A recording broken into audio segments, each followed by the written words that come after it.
Di sebuah desa terpencil yang tenang dan damai di Konoha, hiduplah seorang ulama bernama Kakek Macaulay Inna. Sejak awal, Kakek Macaulay bukanlah sosok yang biasa. Dia memiliki karisma yang luar biasa, dengan suara yang lantang dan pandangan mata yang tajam. Namun, yang membuatnya benar-benar berbeda adalah klaim-klaimnya yang luar biasa. Kakek Macaulay mengaku memiliki kemampuan yang jarang dimiliki manusia lainnya. Dia mengklaim bisa berbicara dengan binatang seperti semut, cacing tanah, bidadari bahkan malaikat.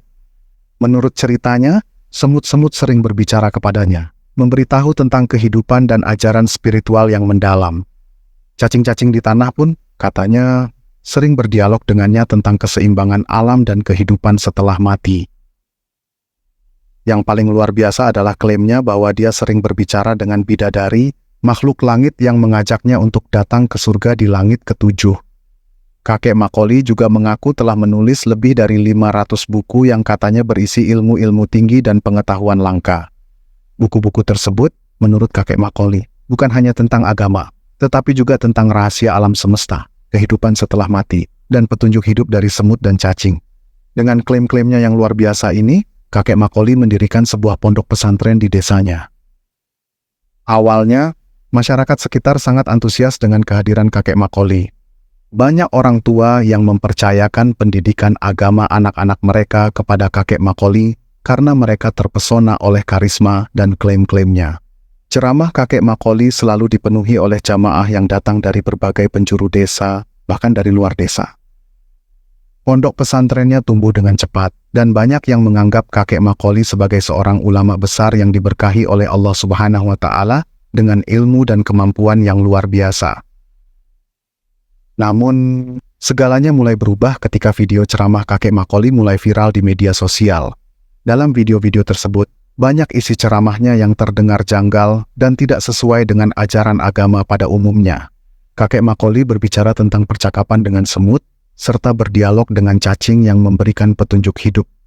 Tak hanya itu, dia juga mengklaim sering berdiskusi dengan malaikat dan bidadari tentang rahasia alam semesta.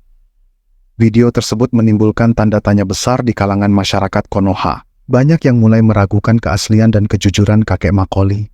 Diskusi tentang ceramahnya menjadi topik hangat di media sosial dan di kehidupan sehari-hari. Masyarakat mulai bertanya-tanya, apakah benar seorang ulama bisa memiliki kemampuan seperti itu? Apakah benar semut dan cacing bisa berbicara dengan manusia? Bagaimana mungkin seorang manusia bisa berdialog dengan bidadari dan malaikat? Meskipun demikian, Majelis Ulama Konoha atau MUK tidak mengambil tindakan apapun terhadap Kakek Macaulay. Ketidakaktifan MUK ini membuat banyak orang semakin bingung dan curiga. Mengapa MUK diam saja? Apakah mereka tidak menyadari kejanggalan dalam ceramah Kakek Macaulay? Ataukah ada alasan lain di balik ketidakaktifan mereka? Misalnya pengalihan isu yang lebih penting lainnya. Sekali lagi ini hanya cerita fiktif yang sedang saya ceritakan dan tidak ada hubungannya di kehidupan nyata. Jika cerita ini memang dianggap menyinggung tokoh tertentu, itu urusan Anda. Keprokatuh. Oke, ayo kita lanjut. Seiring berjalannya waktu, meme tentang Kakek Macaulay mulai bermunculan di internet. Mulai dari potongan-potongan video, lagu-lagu tentang beliau, dan pendapat-pendapat ulama atau ustadz lain tentang Kakek Macaulay. Meme-meme tersebut menggambarkan Kakek Macaulay dalam berbagai situasi kocak, seperti berbicara dengan semut sambil memegang mikrofon atau berdiskusi serius dengan cacing. Meme ini menyebar dengan cepat dan semakin membuat nama Kakek Macaulay dikenal oleh masyarakat luas, meskipun dalam konteks yang negatif. Meskipun demikian, ada juga beberapa pengikut setia yang tetap percaya pada Kakek Macaulay dan menganggapnya sebagai ulama yang memiliki ilmu tinggi. Mereka berpendapat bahwa Kakek Macaulay adalah seorang yang diberkahi oleh Tuhan dengan kemampuan luar biasa, dan bahwa masyarakat yang skeptis hanya tidak bisa memahami kedalaman ilmu Kakek Macaulay. Mereka terus mendukung dan mengikuti ajaran Kakek Macaulay dengan penuh keyakinan.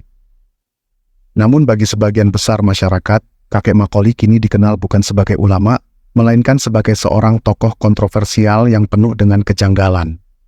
Banyak yang merasa tertipu oleh klaim-klaimnya yang tidak masuk akal, dan mereka mulai menjauh dari pondok pesantrennya. Jumlah jamaah yang hadir dalam ceramah Kakek Macaulay semakin berkurang, dan pandangan skeptis dari banyak orang membuatnya semakin terisolasi. Kisah kakek Macaulay menjadi pelajaran bagi masyarakat Konoha untuk lebih kritis dalam menerima informasi dan tidak mudah terpengaruh oleh klaim-klaim yang tidak masuk akal.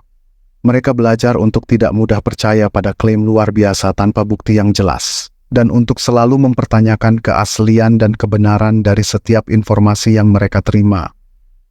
Itu tadi adalah cerita fiktif yang sedang saya buat. Cerita ini tidak berniat menyinggung siapapun. Cerita ini tiba-tiba terlintas di pikiranku, kemudian saya berusaha menulisnya. Tapi jika kalian suka tentang cerita fiktif ini, mungkin akan ada episode kedua, dan cerita ini bersifat komunitas. Jadi alur cerita selanjutnya akan ditulis berdasarkan keinginan komentar di bawah video ini. Silahkan tinggalkan komentar untuk membangun alur cerita di episode kedua. Semoga video ini tidak bermanfaat. Tidak ada gading yang tak retak. Saya keluarga besar gajah mengucapkan mohon maaf tidak bisa menghasilkan gading yang tak retak. Semoga kalian sehat selalu. Saya Setiawan Andre, sampai jumpa di video selanjutnya. Wassalamualaikum warahmatullahi wabarakatuh.